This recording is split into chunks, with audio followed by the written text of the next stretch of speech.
Next storyteller, her father, Simcha Fogelman from Vilna, was part of the military police of the Red Army at the time of liberation.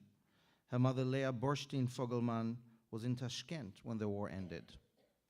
And Eva Fogelman has been telling stories for a long time and teaching us about how to tell them. And tonight she'll share with us one of her own.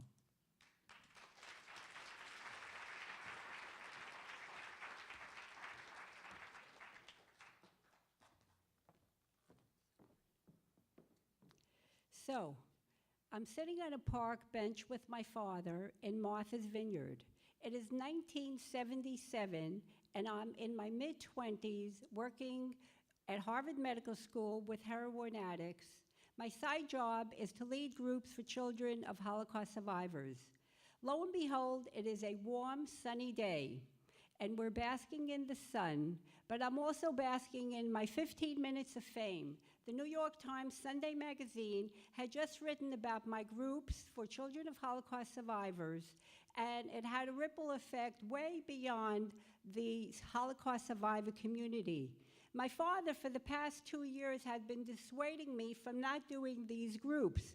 He said, no one's interested in the Holocaust, so why are you ruining your career?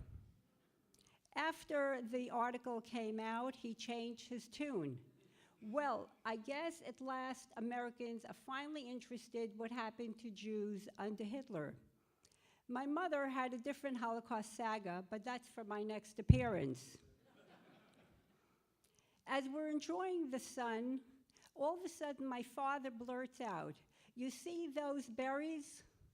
They remind me of the berries that I ate when I was in the woods before I became a partisan with the Belarusians. I felt like an animal." I thought I knew my father's ordeal. He was my hero. He was not an animal. All of a sudden, this newly minted expert on the Holocaust realized that I had a lot more to learn. I'm enjoying my conversation with my father.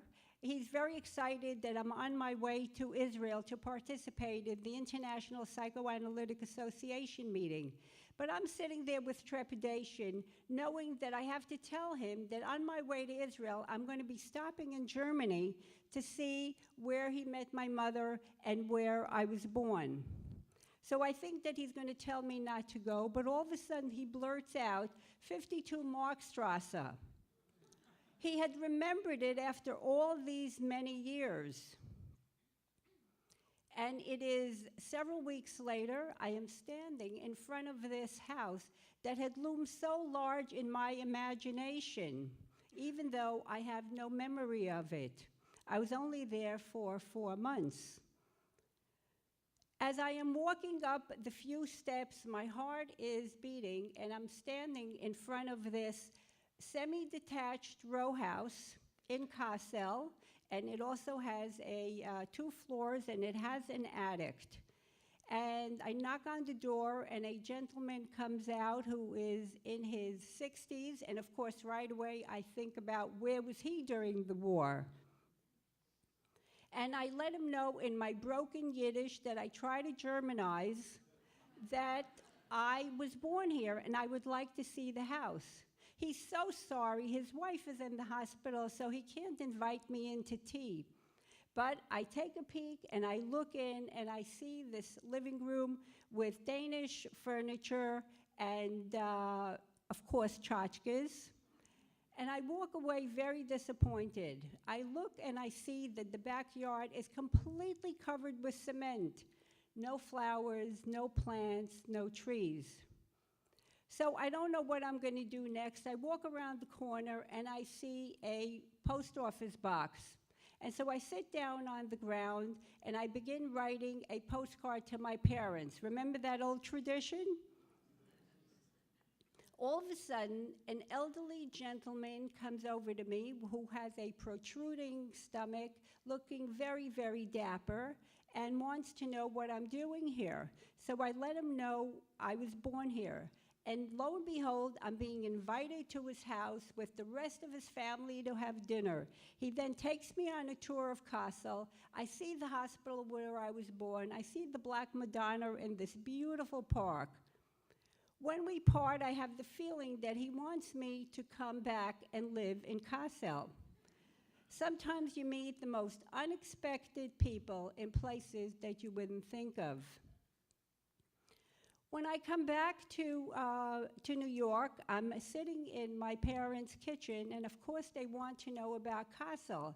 When I tell my mother about the hospital, she says, that was a half-burnt-out building. And then she says, and when you were born, the nurse said, you Jews, all you ever do is have babies. I really felt that my mother must have been so scared when she had me. When I tell them about the cement, my mother chimes in and says, you know, when your father received all these medals when he was in the military police of the Red Army at the end of the war, we buried the medals in that yard because we were afraid the Germans would get him and arrest him. I couldn't believe that I had never heard that story before. I realized that even though liberation had happened, that living on German soil really did not provide a sense of freedom for the Jews. This conversation was the first of many to come. It changed the course of my career.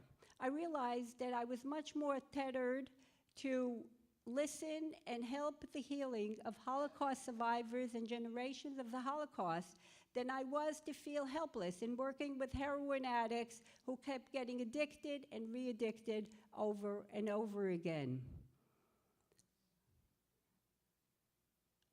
The Holocaust survivors, who they were and who they became, they were never animals. They were and continue to be human spirits worthy of our attention and our time, worthy of having their voices heard and their pain acknowledged. Thank you.